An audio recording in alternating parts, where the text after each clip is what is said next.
Coucou Audrey. Coucou Elisa, j'aime bien, on commence toujours par coucou Audrey. Coucou Elisa. Ça va? Ça va bien et toi? Très bien, toujours. Tu veux parler de... On continue les 7 péchés capitaux? Tu veux nous raconter la conférence à laquelle tu as assisté là? Ah, tu me prends au dépourvu. Je peux en dire deux mots, quelques lignes. Donc, je suis allée samedi à la conférence de Robert Savoie, qui est un Canadien coach conférencier qui fait des retraites. Et donc, c'était une conférence, plus de 4 millième conférence. Oula. Ah oui, il est rodé le Ah monsieur. ouais, 26 ans d'expérience. Ok. Et en fait, donc, pendant cette conférence, il raconte son parcours, sa vie, etc. Et c'est un peu sa connexion au divin, sa résilience. Donc, vraiment, pour pas rentrer dans les détails, mais voilà, il raconte la vie de son père qui a été abandonné à sa naissance, parce que à la naissance, il tue sa mère. Donc son père l'abandonne, Ah oui, ça voilà. commence bien, dis donc. Et donc après, il est dans un foyer où il subit tous les abus qu'il faut. Donc pas lui, hein, son père. Ah d'accord. Et voilà. Et donc après, lui, il est le cinquième de cinq garçons. Ouais. Il grandit aussi dans un climat de violence, d'abus, etc. Euh, Après, à l'adolescence, il traîne avec plutôt des adultes qui le font aller vers des substances, etc. Et donc, voilà, la violence. Voilà, les frères Savoie, ils sont réputés pour être des bagarreurs, quoi, en Ah gros. ok. Donc, il y a déjà un bon petit dossier judiciaire. Et puis, et un jour, il y a son père qui se retrouve. Ce que j'ai compris, c'est qu'il est routier. Enfin, voilà, il a son camion, il livre. Je sais pas trop ce qu'il fait exactement. Et il se retrouve sur un parking et il y a des jeunes qui arrivent. Il y en a un qui le prend par derrière et les deux autres le tabassent. Après, le tabasse au sol, etc. Et donc, il meurt. Lui, il doit identifier son père à la morgue. Il voit son crâne fracassé. Le crâne fracassé. Enfin voilà, du coup, il explique, bah voilà, on a 60 000 pensées par jour, comme on a déjà Ouais. dit. Et donc lui, bah, elle a cette pensée tous les jours de cette vision de son père avec le crâne éclaté, quoi. Ah oui. L'image persistante. Et par-dessus cette pensée se rajoute comment il va se venger. Ah, il veut se venger. Ok. Ah bah oui, comment il va se venger, comment il va les faire souffrir, comment il va les tuer, comment, enfin voilà, tout un truc. Donc au quotidien, il pense à ça tout le temps, tout le temps, tout le temps. Et bon, je veux pas. Bref, du coup, bah, les années se passent. Et puis finalement, il prend un autre chemin du pardon. Euh, donc je vais. Voilà, c'est 2 heures de conférence, hein, Ouais, tu veux raccourcir. donc il prend le chemin du pardon. Et au final, à la fin, en fait, il apprend qu'un des trois meurtriers est plutôt dans un travail enfin, il est très dans la culpabilité, il fait des allers-retours à je sais plus où, enfin bref, il cherche, il fait un travail sur lui-même en tout cas. Mhm. Et donc, lui, il a commencé du coup ce travail de pardon, donc il fait des méditations, etc. Et un jour, dans une méditation, il a le message de pardonner en fait les meurtriers de son père et d'aller le rencontrer. En tout cas, celui-ci. Les autres, il n'en parle pas, mais voilà. Et donc, il fait cette demande, qu'il est en prison encore, le gars. Donc là, tu as tous les trucs judiciaires qui se disent oula, attends, avec son dossier, lui, de violence, etc., c'est louche. Donc ils se demandent qu'est-ce qu'il veut faire. Ouais. Et donc la rencontre a lieu, il y a les avocats, les agents de Les agents de la sécurité. prison, tout ça, machin, qui se méfient d'une éventuelle des sorties bizarres. Et en fait, ils échangent pendant 2 heures. Et, et c'est vraiment un moment incroyable divin, quoi. Ah, Et à la fin, ils se prennent dans les bras, ils pleurent. Ah oui, et avant, dans une autre méditation, il avait offre lui un cadeau, offre-lui une croix avec une chaîne en or. Waouh. Et à bout de ces 2 heures, il tend le cadeau au meurtrier. Le gars, il l'ouvre et là, il explose en sanglots, quoi. Ah, waouh, ça me donne des frissons. Ouais. Et donc, voilà. Et depuis, bah voilà, pour lui, il a eu un peu l'illumination. Et depuis 26 ans, du coup, il partage cette reconnexion au divin, quoi. Et la puissance du pardon, Ouais. et la puissance de faire la paix, Ouais. plutôt que de faire la guerre. Mm. En ce moment, c'est important, je trouve, comme message. Hein. Ouais, ouais. Et donc, il parle de ce qu'on parle souvent, de l'importance de ses pensées, du choix, les choix qu'on a, en fait. Ouais. Les choix qu'on a, voilà. Et lui, quand tu vois son histoire, c'est un choix quand même hyper dur, et en même temps, tellement libérateur, tellement... Enfin, voilà, plein d'amour, voilà. Enfin, c'est vraiment une conférence, si vous avez l'occasion d'y aller, parce qu'il y a beaucoup d'humour, il est très drôle. Il est québécois, c'est ça? Ouais, Les donc Québécois, avec aussi la façon de parler, tout ça, c'est très rigolo. Et c'est très... Enfin, moi, j'ai été émue, pas les histoires comme ça difficiles, mais les moments où il parle de cette reconnexion qu'il Ouais. a au divin, à certains moments où voilà, il raconte plus précisément comment ça se passe. Et là, mais tu sens trop la puissance de cet amour infini, quoi, Ah ouais, c'est qu'il ça. traverse. C'est ça. Quelle que soit l'épreuve, hein, Mm. que ce soit comme lui, voilà, une agression au cas de la perte d'un proche, mais aussi une maladie. Enfin, ça Mm. peut être à tous les endroits, hein, Mm. ces épreuves. De toute façon, on les traverse tous, d'une façon ou d'une autre. Mm. C'est notre condition humaine. Mais merci pour le partage, parce que j'étais curieuse que tu Mm. me racontes. Donc, et je vois ton émotion. Non, mais ouais, c'est vraiment c'est de la puissance, en fait, ouais, quand tu te reconnectes à ta présence divine intérieure, comme elle l'appelle les lumineuses. Euh, mais en fait, la vie, elle est juste waouh.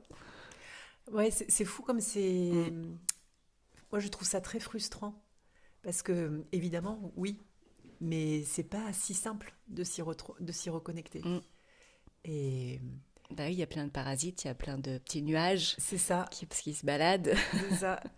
Et moi, on peut avoir une forte volonté à vouloir se reconnecter, mais si c'est une volonté égotique, c'est pareil, c'est pas, le chemin, il est pas juste non plus. Mm. Et Oui, c'est vraiment un abandon, quoi. ouais, à lâcher prise. Ouais. Mais c'est un chemin, c'est un chemin. Parfois, il faut une vie entière pour y arriver. Mm. Et puis, bon, encore une fois, y arriver, ça aussi.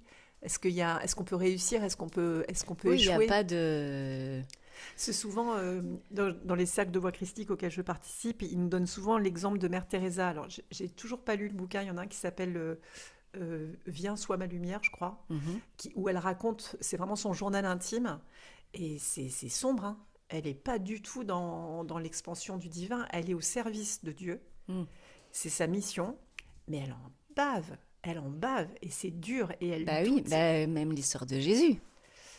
Lui, il suit le chemin, il le sait qu'il va aller sur la croix et qu'il va se faire... Ouais, mais j'ai l'impression en tout cas, j'en sais rien, je n'ai pas rencontré Jésus en personne, mais qu'il avait quand même un peu de... Il était transporté par quelque chose, tu vois. parce qu'il avait cette foi que c'était le chemin. Ouais, et je sais pas si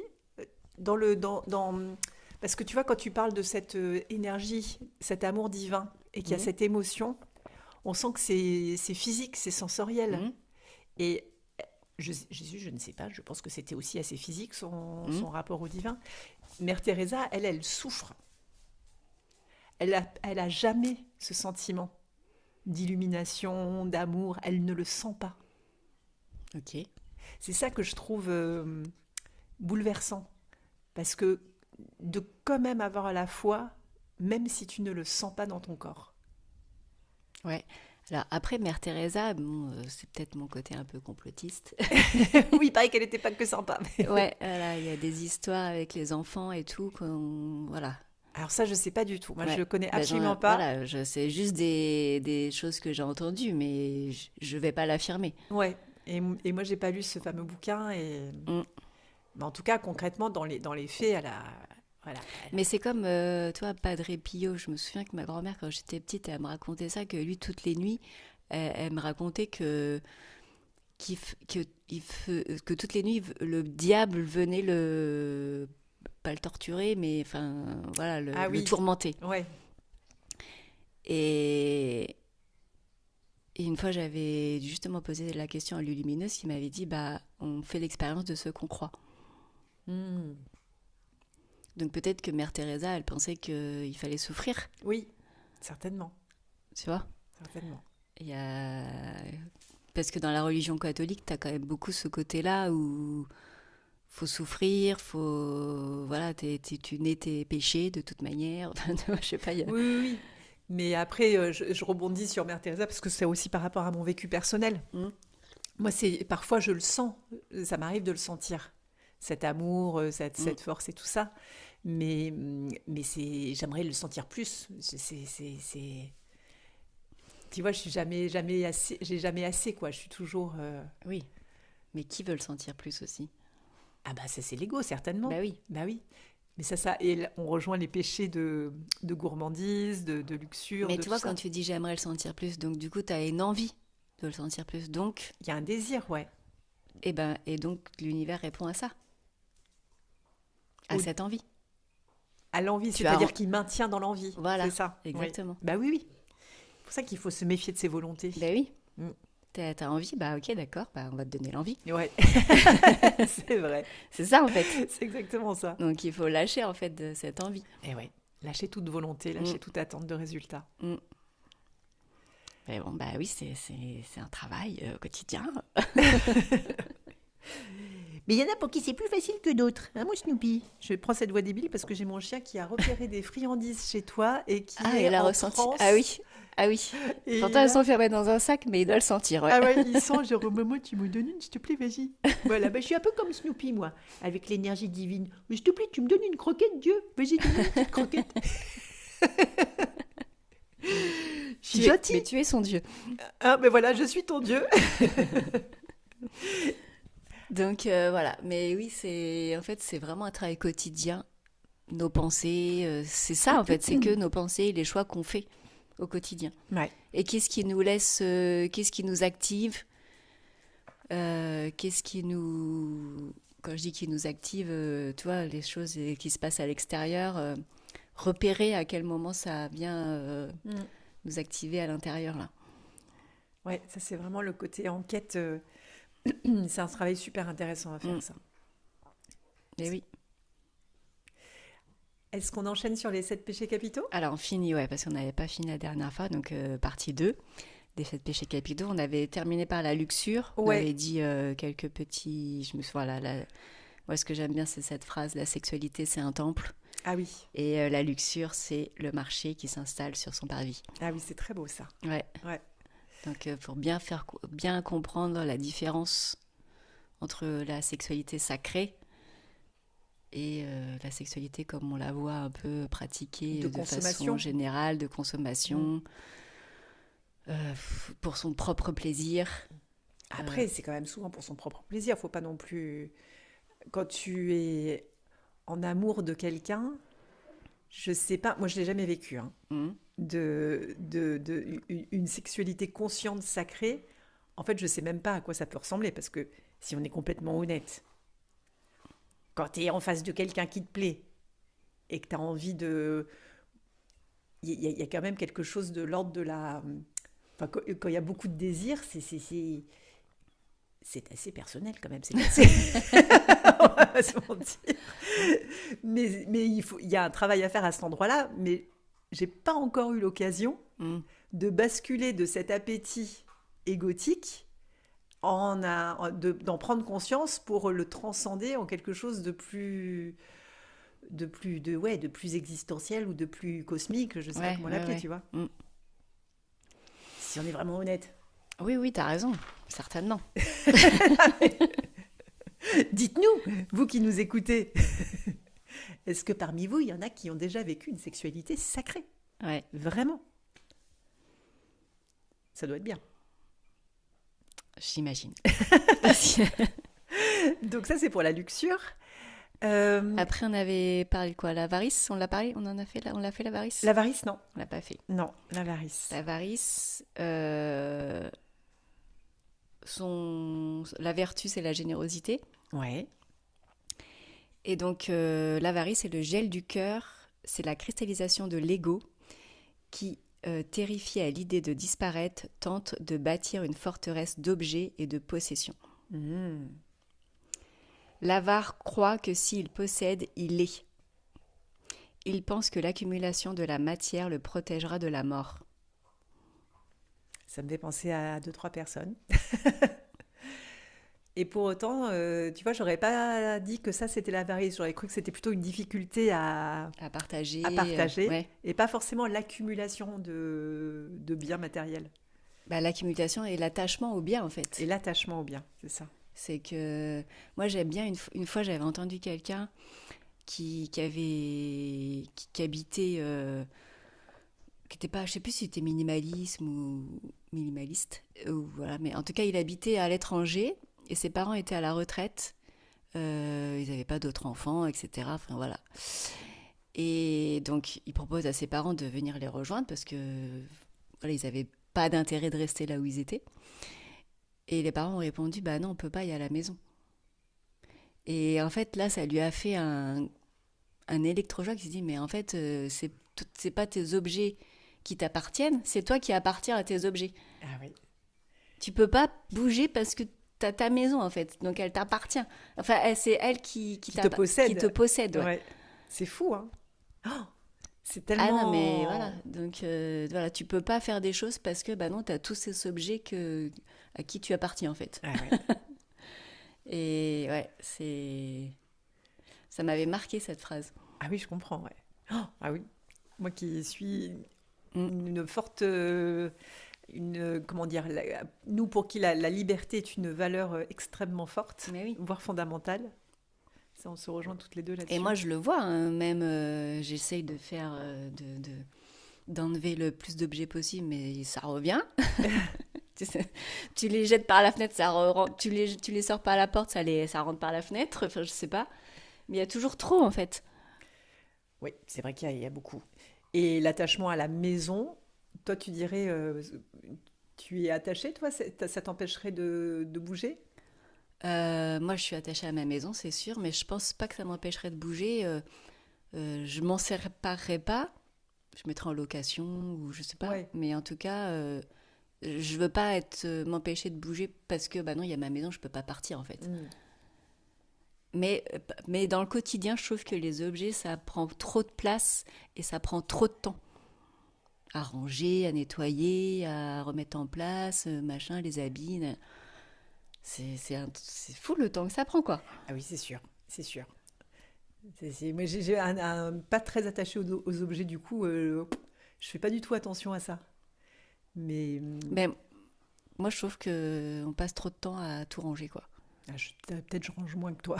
Mais moi, je range pas. Je range pas pourtant. Enfin, je sais pas, j'essaie de ranger le minimum, mais tu vois, j'en connais qui rangent beaucoup plus que moi. Ah oui, c'est clair, c'est clair. Donc l'avarice, c'est cet attachement aux objets. Ouais. Et comme disait, il y a une phrase aussi de saint Thomas d'Aquin, l'attachement aux biens temporels est un voile épais qui... Attends, j'arrive même pas à me relire. Qui l'esprit aveugle au bien éternel. Alors, j'ai dû inverser les mots. Donc, je relis, excusez-moi. L'attachement au bien temporel est un voile épais qui aveugle l'esprit au bien éternel. Ok. L'avarice est une idolâtrie. Elle fige le flux de la vie qui demande à circuler. L'eau qui stagne devient poison. Et l'or que l'on retient devient une chaîne. C'est beau. Celui qui serre trop fort ses poings ne peut plus rien recevoir, ni la main de son frère, ni la grâce du ciel. Ah ouais, je trouve qu'il y a vraiment un mouvement de contraction. Mm. Et où effectivement tu fermes, tu retiens, tu as Ouais. peur de perdre, tu as peur du Mm. manque. Et effectivement, tu peux pas ouvrir la main. C'est ça. Mm. La colère, on l'avait fait. La colère, on l'avait fait, ouais. Ok. Après, Il nous l'envie, on l'a fait aussi. Ouais, l'envie, on l'a fait. Il nous Ok. reste la paresse. La paresse. Donc, la vertu, c'est le courage et la force. Mhm. Il ne faut pas confondre avec la fatigue du corps après une journée de labeur, ni du repos sacré qui régénère l'esprit. La paresse, c'est un peu comme le démon de midi. Le démon de midi, c'est-à-dire Pour moi, La- le démon de midi, c'est... Alors ça, c'est par rapport aux croyances de chacun, mais dans l'expression, c'est justement le gars dans la quarantaine, cinquantaine, c'est un peu la Ouais. crise, et il va courir, courir la jeune fille, Mm. courir le jupon. La paresse est bien plus sombre. C'est une torpeur de l'âme. Ah, et c'est ça qui correspond à cette phrase de la Bible si terrible qui dit Dieu vomit les tièdes. Mm. C'est parce qu'en fait, la paresse, c'est une espèce de... Il y a une lassitude, on n'a plus trop envie de rien, on se contente. En fait, c'est pas ça, c'est on se contente Mm. de ce qu'on a. Donc, il y a un truc un peu gagne petit, quoi. Donc, on se laisse plus traverser par le divin. On essaye de. Là aussi, il y a un côté, je retiens ce que j'ai. Voilà, je vais pas Oui, aller plus loin que ça. tu restes dans ta zone de confort, quoi. Oui, merci. C'est ça. C'est ça. C'est un dégoût profond pour tout ce qui est spirituel. Ah ouais. Ah, j'aurais pas dit ça, tu vois. C'est un brouillard lourd qui descend sur le cœur et murmure « à quoi bon ?» Comme tu disais. À quoi bon pourquoi je vais faire ça? Je suis bien Ouais. dans mon canapé, quoi. Oui, c'est ça. C'est une mélancolie sans larmes qui coupe le lien vital avec la source. Oh, c'est une dépression, quoi. Quelque part, ouais. Mm. Bon, bah, de toute façon, la dépression, la paresse, en général, quand t'es déprimé, t'es pas trop motivé, quoi. Non, t'as envie de rien. Lorsque la paresse vous tient, la prière devient aride, la beauté devient terne et l'effort d'aimer semble une montagne infranchissable. C'est triste. Ce n'est pas que vous ne pouvez pas avancer, c'est que vous ne le voulez plus. C'est l'oubli volontaire de votre nature sacrée, une anesthésie que vous vous administrez pour ne plus sentir l'appel exigeant de la lumière. On n'en a plus qu'une. Mais sinon, on l'a fini l'épisode d'après. Hein. Trois parties. L'orgueil, Écoute. c'est le plus important. Bah oui. Bah, je finis. Attends, là, je finis la paresse. De tous les poisons, c'est peut-être le plus dangereux. Car il ne vous fait pas souffrir vivement, il vous endort doucement, vous faisant glisser loin, bien loin de la rive de votre propre vie. J'arrive pas à me relire, c'est terrible. De la rive de votre propre vie, voilà. Ah, il est Donc ça, c'est terrible, la celui-là. paresse. Il est terrible. Je trouve qu'il est... Ah oui, mais il est triste. Il est glaçant, ce péché-là. Ouais. Encore une fois, péché, hein, on le rappelle, c'est l'erreur de viser. Et donc les trois forces là qui sont le feu du refus, le regard jaloux et le sommeil de l'âme sont les gardiens qui bloquent l'ouverture de votre cœur. Reconnaissez-les, non pour vous flageller, mais pour les dissoudre dans la chaleur de votre conscience. L'alchimie spirituelle. C'est ça. Et ben, Donc la troisième partie, ça sera l'orgueil. Oui. Et voilà, l'orgueil, c'est... ça mérite un épisode entier parce que... Ouais, c'est à part en fait. Tu as vraiment les trois premiers qui sont la gourmandise, la luxure et l'avarice. Donc ça, c'est vraiment les lourdeurs de la matière. Ouais. Et après, la colère, l'envie et la paresse. Donc là aussi, c'est trois forces, comme on vient de dire. Et après, à part, tu as l'orgueil. Ok, ça c'est un peu les trois centres. Les trois premiers, c'est le centre du bas, là, le plus en lien avec la matière. Le deuxième groupe de trois, on est au niveau du cœur, la fermeture du cœur. Et l'orgueil, c'est au niveau de la couronne de l'esprit. C'est ça. Super. Et à la semaine prochaine. Ouais. Et ben, on va au yoga, hein. Ok. On va être à la bourre. Allez, bon week-end. Bonne semaine tout le monde, au revoir.